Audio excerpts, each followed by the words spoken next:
Ambati Silks, Kanchipuram Saree Store, now in Vijayawada. Exclusive Pattu Sarees, Salwas and Lehengas. రమ్మగారు చిన్న పెద్ద తేడా లేకుండా ప్రతి ఒక్కరు ఏదో ఒక సందర్భంలో దిష్టి తగిలిందని అంటుంటారు. ఆ దిష్టి తీయటం కూడా రకరకాల పద్ధతుల్లో తీసిన తర్వాత ఏంటో ఒకలాంటి రిలాక్సేషన్, అంటే ఏదో పోయింది, యాక్టివ్ అయిపోయామన్న ఫీల్ ప్రతి ఒక్కరికి కలుగుతుంది. అసలు దీన్ని మీరు అంటే ఏకీభవిస్తారా? నిజంగా అలాంటిది ఒక అంటే దిష్టి తీయటం వలన ఆ ఫీల్ పోతుంది అనే దానికి మీరేమంటారు? అంటే ముందు నుంచి చేస్తూనే ఉన్నారు.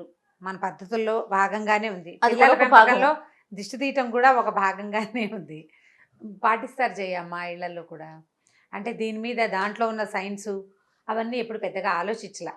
కాకపోతే పెద్దవాళ్ళు చెప్తారు, పిల్లాడు పోరు పెట్టి ఏడుస్తుంటారు పిల్లలు చిన్నప్పుడు.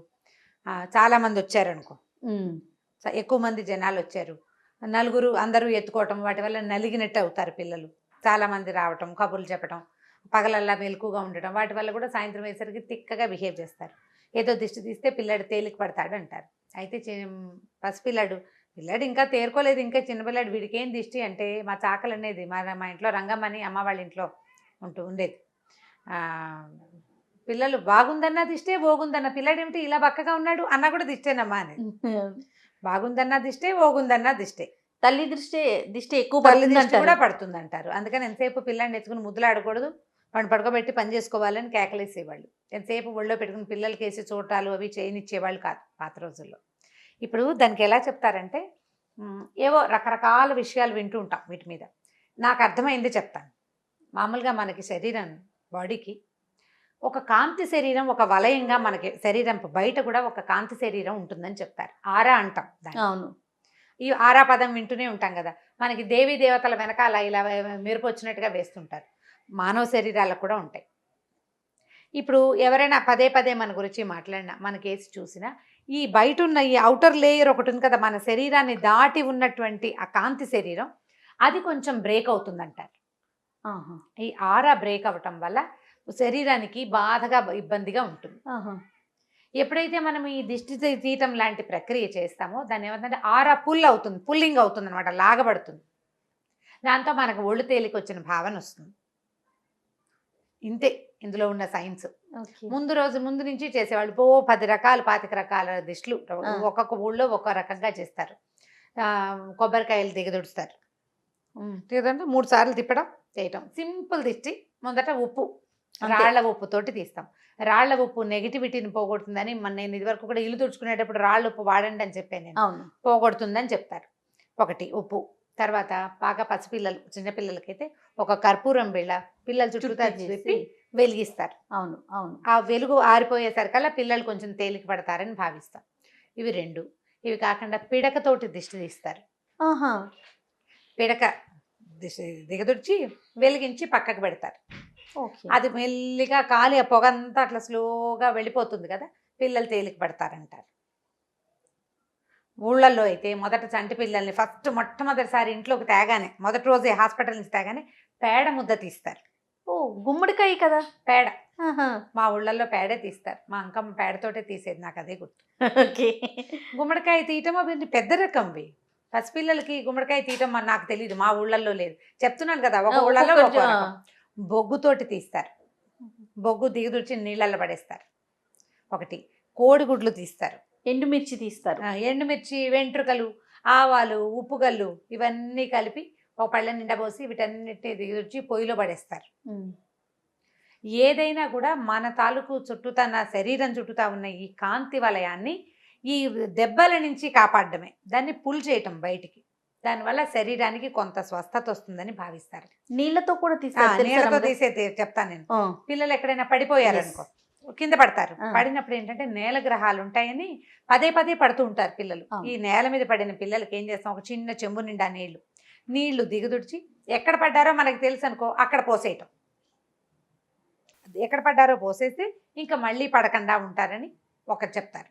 అక్కడి నుంచి ఎర్ర నీళ్లు దిగదొడుస్తారు. మా అబ్బాయి నాకు తెలీదు, మా ఇళ్లలో చెయ్యరు. మా కింద ఒక వీళ్ళు ఏమన్నారు, నెల్లూరు వైపు వాళ్ళు ఉండేవాళ్ళు, బాగా క్లోజ్గా ఉండేవారు. మా చిన్నబ్బాయి పెంపకం సగం వాళ్ళ ఇంట్లో నడిచింది. పద్మగారు చాలా బాగా ఉండేవారు. ఈ పిల్లాడు మావాడు చాలా చబ్బీగా బాగుండేవాడు, బోళ్ళంతో జుట్టు, పిల్లవాడు అందంగా ఉండేవాడు. ఈ సాయంత్రం అయ్యేసరికి అలా తిక్కగా విసిగిచ్చేస్తున్నాడు, రాత్రి పడుకోలేదు అలా చెప్తే మర్నాడు పొద్దున్నే ఆవిడ స్నానం పోసే టైంకి వచ్చి ఎర్రనీళ్ళు దిగదుచ్చి పిల్లాడి ఒంటి మీదే పోసేయండి పోతుందనేవారు. ఆహా.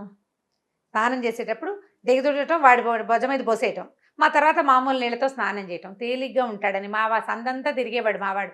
ఆవిడ ఎక్కడ పడితే అక్కడికి ఎత్తుకెళ్ళిపోతుండేవారు. ఆవిడ చెప్పారు ఆ విధానం, అంటే వాళ్ళ ఊళ్ళల్లో అది చేస్తారనమాట. మాకు ఎర్రనీళ్ళు ఎలా తెలుసు, అనారోగ్యాలు వచ్చినప్పుడు ఎర్రనీళ్ళు దిగదుడిచిపోయటం మా పద్ధతి. ఒంట్లో బాగుండలేదు, ఏదైనా దిష్టి తగిలి అనారోగ్యం వచ్చిందని భావిస్తామనుకో, అవును. అప్పుడు ఎర్రనీళ్ళు కానీ, తర్వాత కొబ్బరికాయ ఒకటి దిగదుడిచి 3 రోడ్ల కూడలిలో పగలగొట్టమంటారు. మన వాళ్ళు ఎలా నమ్ముతారంటే ఎవరైనా దిష్టి తీసి పడేసిన వస్తువుని దాటితే అది మన మీదకి వస్తుందని నమ్ముతారు. అవునండి. అందుకని ఈ కొబ్బరికాయకి కొంచెం అగెనిస్ట్గానే ఉంటాను నేను. ఇంకొకళ్ళ మీదకి వెళ్తే ఎట్లా? ఇంకోళ్ళ మీదకి వెళ్ళకూడదు కదా. ఈ ఉప్పు మిరపకాయలు తీసి రోడ్ల మీద పడేస్తారు. అక్కడి నుంచి ఆ పిల్లలు అన్నం తింటలేదనుకో, ఎర్రన్నం, పచ్చన్నం, తెల్లన్నం అని 3 అన్నాలు 3 ముద్దలు కలుపుతారు. తెల్ల అన్నపు ముద్ద ఒక దాంట్లో పసుపు వేసి కలుపుతారు, పచ్చటి ముద్ద. ఇంకో ముద్దలో కుంకుమ వేసి కలుపుతారు, 3వ ముద్ద. ఈ 3 ముద్దలు దిగదుడిచి పడేస్తారు. ఎక్కడైనా చెట్ల దగ్గర పడేస్తే ఆటోమేటిక్గా అన్నం కుళ్ళిపోతుంది. వీటిని రోడ్ల మీద వేసే విధానం ఒకటి చేస్తారు చాలామంది. అదేంటంటే మన మీద నుంచి పోయి ఇంకొకళ్ళకి అంటాలనే ఆలోచన చాలా తప్పు కదా. అంతేగా. తొక్కని చోట వేస్తే మంచిది. కొంతమంది ఒక ఆవిడ నాకు చెప్పారు, అదేంటి ఎవరైనా తొక్కితేనే మనకి పోతుంది అంటే, మనకి పోయి వాళ్ళకి వస్తుందనా? అది మంచి ఎలా అయింది? మనం ఎంచిపోయిన పిశాచం ఇంకొకరిని పట్టుకోమని అనొచ్చా మనం? తప్పు కదా, అలా చేయకూడదు. అలా కాకుండా వీటిని ఏ తొక్కని చోట పడేసామనుకో ఆటోమేటిక్గా పోతుంది. ఉప్పు దిగదుడుస్తాం, నీళ్ళల్లో వేస్తాం, కాళ్ళు చేతులు మొహం కడిగిస్తాము. ఈ కింద పడిన పిల్లలకి నీళ్లు దిగదుడుస్తారు కదా, మొలతాడు కట్ చేసేస్తారు.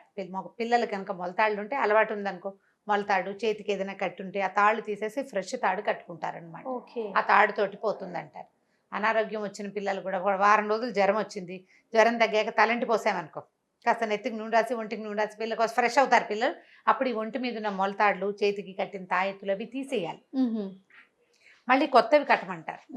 ఈ తీసేయటంతో ఆ ఒంటి మీద ఉన్న పీడ పోతుందని భావిస్తారు. ఇది మంచిదే. తర్వాత పసిపిల్లలకి స్నానం చేయించిన ప్రతిరోజు కూడా లాస్ట్ లో ఒక చెంబుడు నీళ్ళు కాళ్ళ మీద పోసుకొని బొట్టు పెడతాం కదండి. ఇదేంటంటే శ్రీరామ రక్ష అని చెప్తారు.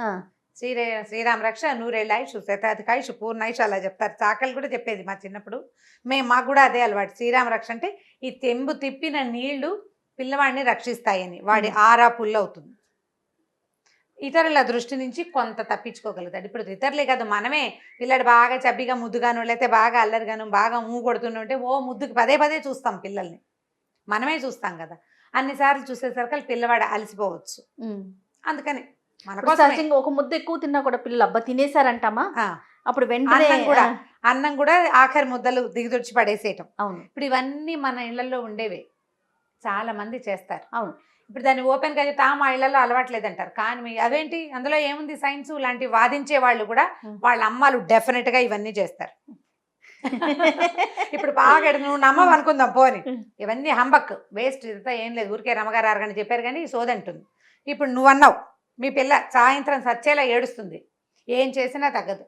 మేము పక్కింటి ఆవిడ నాబోటి ఆంటీ ఎవరో వచ్చి కాస్త దిష్టి తింటామా పిల్లకంటే, ఆమె నమ్మవండి అంటావా, పోనీ ఇదేదైనా చేసి చూద్దాం పిల్ల ఏడుపు మానేస్తుందేమో అనిపిస్తుంది. ఖచ్చితంగా ట్రై చేస్తాం కదా, కానీ సహజంగా మేము చేస్తాం, నమ్ముతాం. అదే, ఈ నమ్మని వాళ్ళు కూడా ఒక దశలో దీనికి దొరుకుతారు. మన ముందు వాళ్ళు నమ్మారంటే ఖచ్చితంగా ఏదో ఒక పాయింట్ ఉంటుంది, ఉంటుంది. మన ముందు వాళ్ళు ఎవరు పిచ్చివాళ్ళు కాదు, మనం ఇప్పుడు చదివేసుకుని తెలిసేసుకున్నాం అనుకుంటున్నాం. మనం తెలిసేసుకున్న సంగతులు వాళ్ళకి ముందే తెలుసు. నీకు కాజులు చెప్పడానికి పుస్తకం మీద రాసి ఇంత పెద్ద లిస్టు రాయడానికి రాదు, కానీ వాళ్ళకి తెలుసు ఖచ్చితంగా. అమ్మమ్మలకి నాయనమ్మలకి తెలిసినన్ని ఆరోగ్యపు చిట్కాలు ఎవరికి తెలియదు. అవును, ఇవాళ రేపు కొంతమంది పీడియాట్రిషియన్లు కూడా, అంటే డాక్టర్లు కూడా అమ్మమ్మల చిట్కాలు ఫాలో అవ్వాలనుకుంటారు. అమ్మమ్మ ఏదో చేసేది చిన్నప్పుడు అని చెప్పేవాళ్ళు నాకు తెలుసు.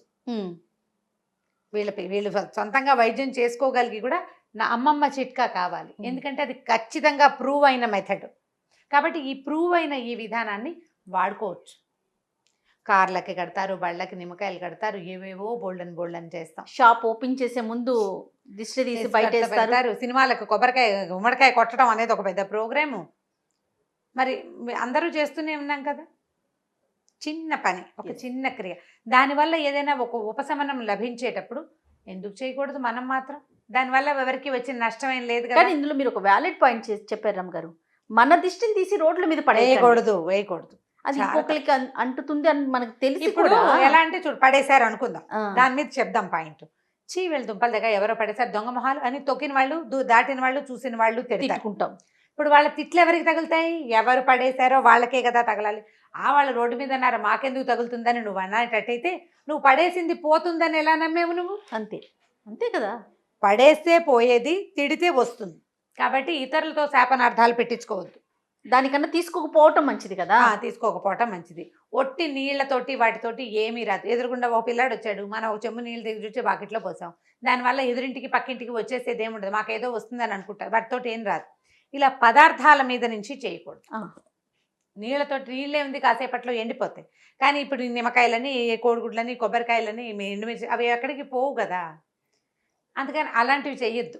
కానీ చిన్న సైజు రకంవి చేసుకోవచ్చు. కొంతమంది పెద్దలు కూడా దీన్ని సమర్థిస్తారు, ఇది మంచిదేనని చెప్తారు.